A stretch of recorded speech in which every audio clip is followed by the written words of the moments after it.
जय श्री कृष्ण। श्री कृष्ण कदम कदम पर अर्जुन के मन में उठने वाली शंकाओं का समाधान करते हैं। अर्जुन को माध्यम बनाया, पर शंकाएं सामान्य मानव के मन में उठने वाली का उन्होंने समाधान दिया कि जब मनुष्य संसार में आता है तो कैसे कैसे संदेह से वो घिरा रहता है, कैसे कैसे संशय उसके मस्तिष्क को दबोचे रहते हैं। तो जब जैसे संशय अर्जुन के मन में पैदा हुआ कि संन्यास लेना चाहिए या कर्मों के त्याग करना चाहिए, तो श्री कृष्ण ने उत्तर दिया, संन्यास क्या है और कर्म त्याग क्या है। इन दोनों का वर्णन करने के पश्चात भी उन्हें लगा कि कहीं लोग जो हम यज्ञ, दान और तप करते हैं, इन कर्मों से भी अपना नाता न तोड़ ले। तो उन्होंने स्पष्ट रूप से पिछले श्लोक में कह दिया कि त्याग में भी हमें जो कर्म हमें उस परम पिता परमात्मा की ओर ले जाते हैं, उन कर्मों से नाता कभी नहीं तोड़ना। और वो कर्म कौन से हैं? यज्ञ, दान और तप।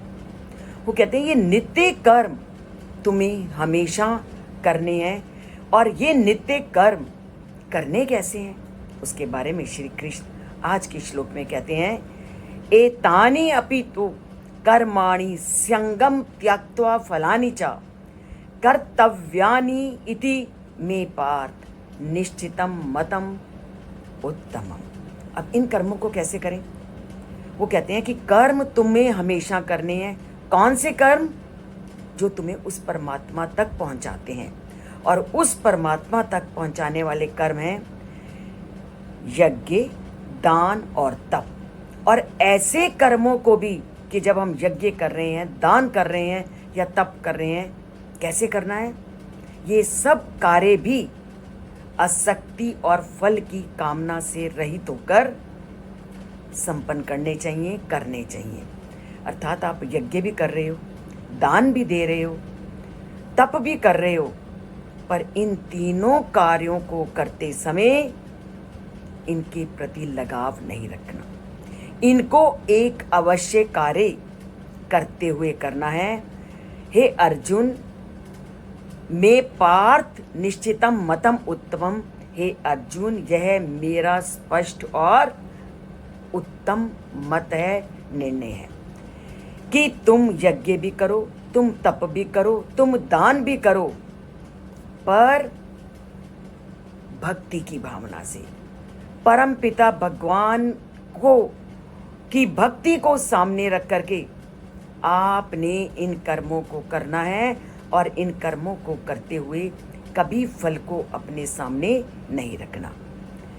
यदि इस भावना से, इस चेतना से तुम ये कार्य करोगे, कर्तव्य समझ कर कार्य करोगे, तो ना चाहते हुए भी तुम्हें उसका फल अपने आप मिलेगा।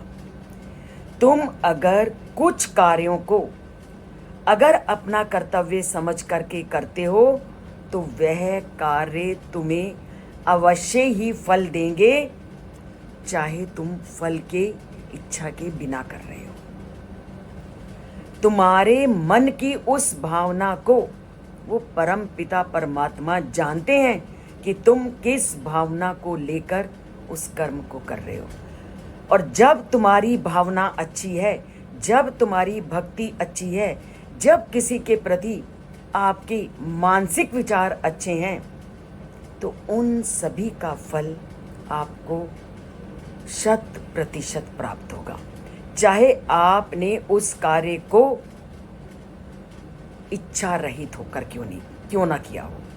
इच्छा रहित किए गए वह कर्म भी तुम्हें अवश्य ही फल प्रदान करेंगे। अब इसको हम एक उदाहरण से समझते हैं कि हमने इन कार्यों को करना कैसे है। यज्ञ करना है, दान करना है या तप करना है, इनको कैसे हम कर्तव्य समझ के करें। आप एक माँ के रूप को अपने सामने रखो। माँ जब अपने बच्चों का पालन पोषण करती है, अपनी संतान का दायित्व या उसके पालन पोषण का काम जब करती है, तो वो पूरे मनोयोग से करती है। उस समय वह सब कुछ भूल जाती है कि मुझे क्या मिलेगा या क्या नहीं मिलेगा। एक माँ अपने सुखों का त्याग करके अपने संतान के प्रति अपने कर्तव्य का पूरी तरह से पालन करती है। वह अपने बच्चों के लिए, उसके पालन पोषण के लिए अपने सभी सुखों का त्याग कर देती है,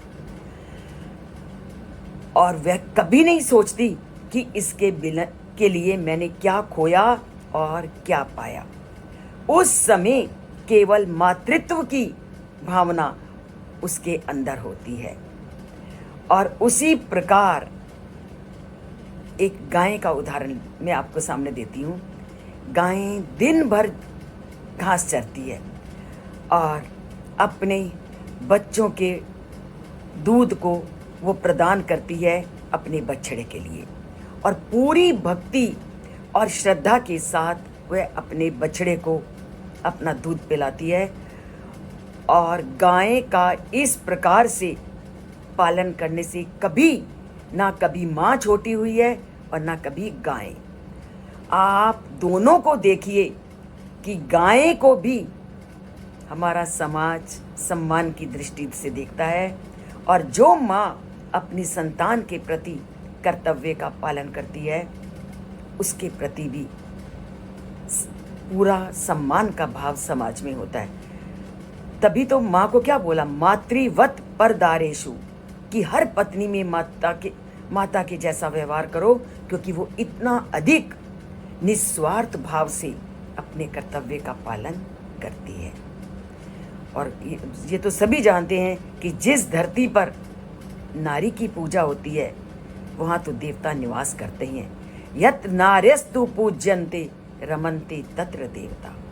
तो इतनी मातृत्व की शक्ति से संपन्न वह माँ है, जो निस्वार्थ भाव से जैसे अपनी संतान का पालन पोषण करती है, ठीक व्यक्ति को अपने जीवन में जो उसके कर्म हैं, उसको वैसे ही कर्म समझ करके उसका पालन करना है।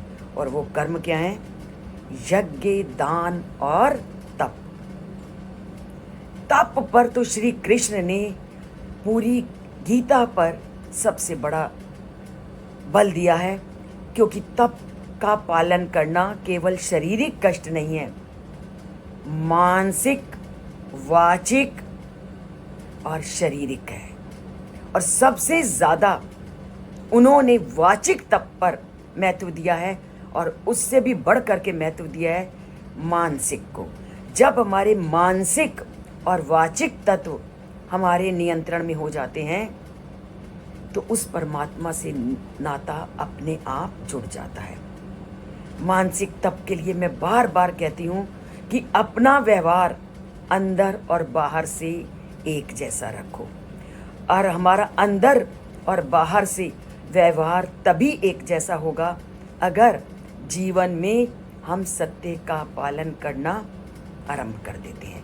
और सत्य का पालन हमने कैसे करना है, हम रोज़ की वीडियो में आपको बताते हैं। छोटी छोटी बातों से हमने सत्य का पालन करना शुरू करना है। सत्य का पालन करना हमारे मन को मजबूत करता है, हमारी वाणी को मजबूत करता है। क्योंकि सत्य का जब हमने त्याग किया, उस समय मन में भी हम दूसरों के बारे में बहुत कुछ गलत सोचना शुरू कर देते हैं, और वाणी में भी मन में कुछ होता है और वाणी से हम कुछ बोलते हैं। एक सच को छुपाने के लिए सैकड़ों असत्यों का जब हम अपने मन में स्थान देते हैं, और वही स्थान फिर वाणी में आ जाता है, तो वो व्यक्ति को कितना उस आध्यात्मिकता से पीछे धकेल देता है, इसकी आप कल्पना भी नहीं कर सकते। और ये सभी चीज़ें व्यक्ति सीखता है अनुभवों से, या किसी के द्वारा कही गई बातों को सुनकर, और या कही गई बातों को पढ़कर। क्योंकि जब हम किसी भी अच्छी बातों को सुनना आरंभ करते हैं या लिखी गई बातों को पढ़ना आरंभ करते हैं, शास्त्रों से अपना नाता जोड़ना आरंभ करते हैं, तो अपने आप मन और वाणी पर नियंत्रण शुरू हो जाता है। चाहे आप पहले मन और वाणी पर नियंत्रण नहीं करते थे और आपका की इमेज लोगों ने कैसे भी बना ली हो, आपने उस और ध्यान नहीं देना। आप फिर भी अपने को परिवर्तित करने का प्रयत्न करते रहो, क्योंकि एक ना एक दिन अगर आप अपने शरीर में, अपनी वाणी में ये परिवर्तन लाओगे, दूसरों को उस पर परिवर्तन दिखे ना दिखे, आपको अपने में अपना परिवर्तन ज़रूर दिखेगा। क्योंकि दूसरों की चिंता करके आपने व्यवहार नहीं करना, अपने को अच्छा बनाने के लिए आपने व्यवहार करना है। दूसरा कुछ भी सोचे कि ये ऐसा था, आपने चिंता नहीं करनी। आपने अपने मन को, अपनी वाणी को नियंत्रित और अच्छा बनाने का प्रयत्न करना है। यही श्री कृष्ण की आज की सीख है कि आप दान करो, तप करो, यज्ञ करो, पूरी तरह से फल को दूर रख के। फल देने वाले वो परम पिता परमात्मा है, इंसान नहीं।